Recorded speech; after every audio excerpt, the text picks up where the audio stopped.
Good morning, ladies and gentlemen. It's 9:06 a.m. Today is October the 8th. Today is October the 8th, and it is Monday, and it is a holiday. They tell me that today is National Heroes Day, I believe. This is Black Belt The Voice. I am Gorman Bannister. And if today is National Heroes Day, then that would tell me that at some point during the day, Hubert Minnis will be dressed up as a junkanoo, probably rushing around on some plantation in Lightfoot Keith, where those Kunky Joe nigger bitch barbarians will be celebrating National Heroes Day of Pop Simonet and Durin, the Dragon Knowles, and Jeffrey Johnstone. He'll probably be the one-man junkanoo entertaining them. In the meantime, in between time, ladies and gentlemen, we will be looking at life from a realistic point of view. And as you see, the picture I have is of the Supreme Court, and I call it It's Time That We Talk. Ladies and gentlemen, I want to, it's a little long, but I think that you'll find it worth listening to, and however ways you listen to the voice notes that I do. And this is entitled Abuse of Human Nature. Now, I'm going to say some things in this dissertation that, if understood, should free a vital instrument in our society from the bondage they may find themselves in today. But if it goes another way, they will send for me, which the outcome may not be pleasant for me.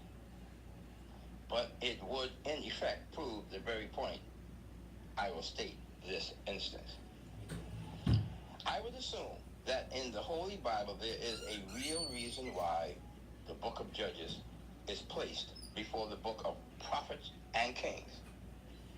Whether done by man's reasoning or God's inspiration, the book of Judges initially played a first and important role in the forming and ordinances of God's people. Judges were given to the people to guide them through a period of errancy where they continually served other gods and continuously went backwards. Today and in modern times past,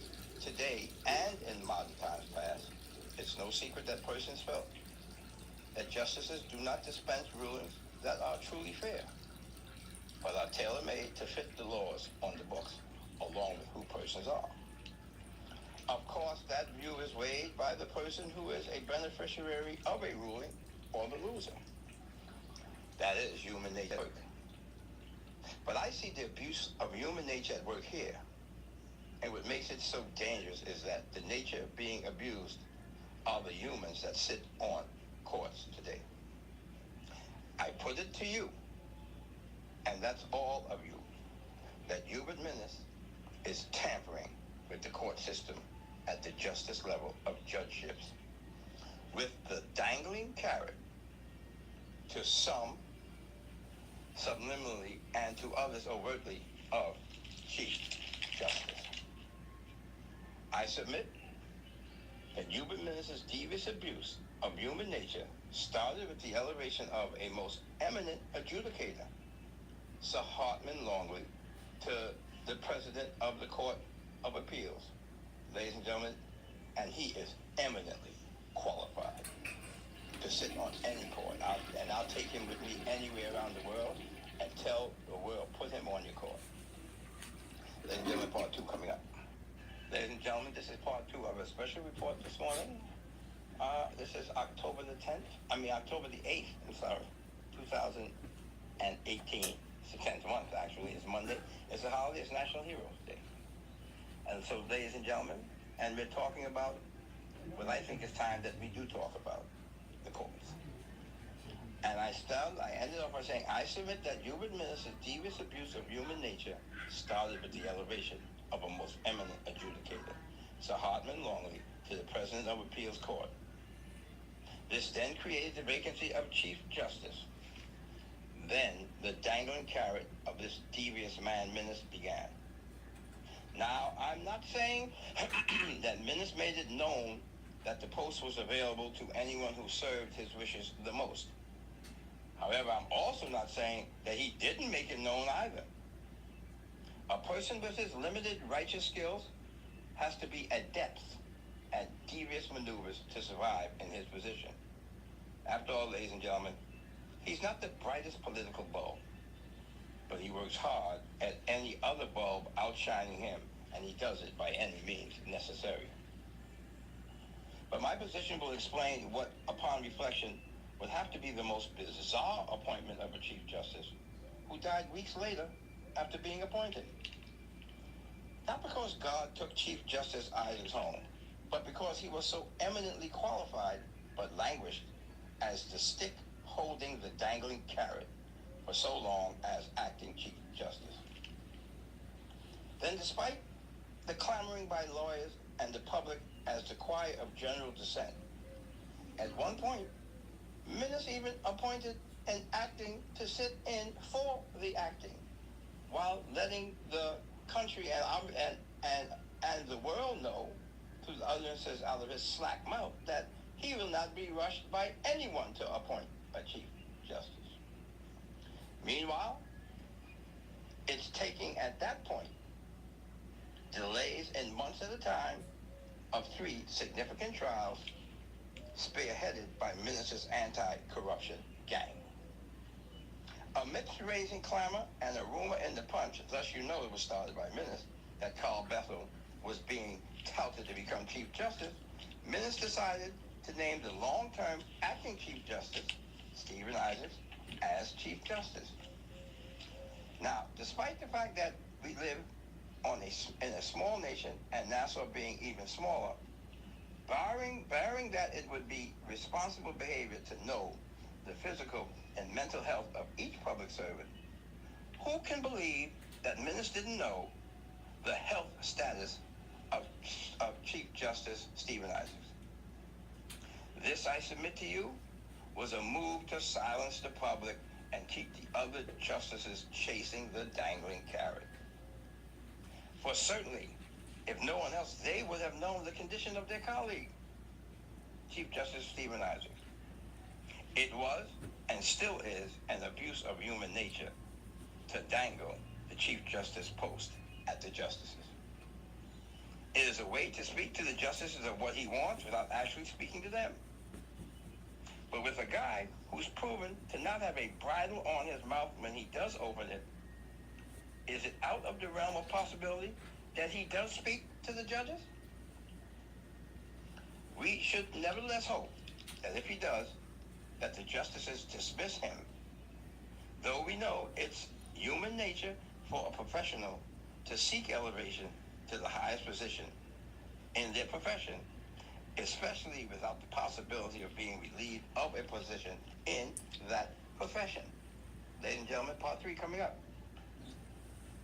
Ladies and gentlemen, this is part 3 of your special report today on National Heroes Day. Holiday is October 8th, 2018. The time is now 9:15 a.m.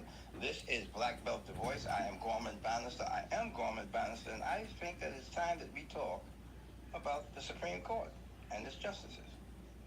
Now, what has led me to adopt the position that Minnis has dangled the Chief Justice position to abuse the human nature of the justices?